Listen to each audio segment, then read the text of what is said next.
Bagyong Leon, nakapasok na ng Philippine Area of Responsibility opisyal nang pumasok ngayong alas 7:30 ng gabi.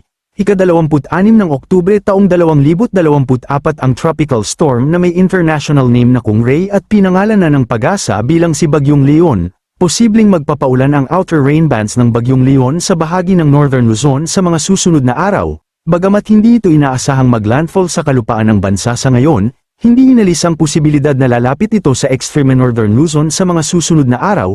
Inaasahan itong lalakas at maging isang severe tropical storm bukas, at maging isang typhoon ngayong Lunes, ika-28 ng Oktubre, hanggang aabot ito sa posibleng peak intensity niya na 155 km per hour ngayong Miyerkules, ika-30 ng Oktubre, posibleng palakasin nito ang southwesterly wind flow na posibleng makakaapekto sa kanlurang bahagi ng Southern Luzon, Visayas, at Mindanao sa mga susunod na araw. Asahan na magiging maulap ang kalangitan dahil sa laki ng sirkulasyon ng Bagyong Leon na magdudulot ng mga pag-ulan sa bahagi ng Silangan at Pahilaga, habang hihilahin nito ang bagyong nasa West Philippine Sea na dating Bagyong Christine na naging severe tropical storm nitong mga nakaraang araw at nagdulot ng malaking pinsala sa malaking bahagi ng Bicol Region pati sa hilagang bahagi ng Luzon kung saan maraming tulay, kabayan at pananimang nasira.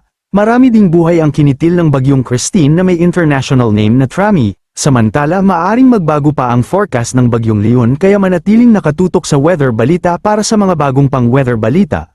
Maging handa at alerto sa bagong bagyo. Manatiling nakatutok sa weather balita para sa bago pang update. Don't forget to subscribe. Thank you for watching.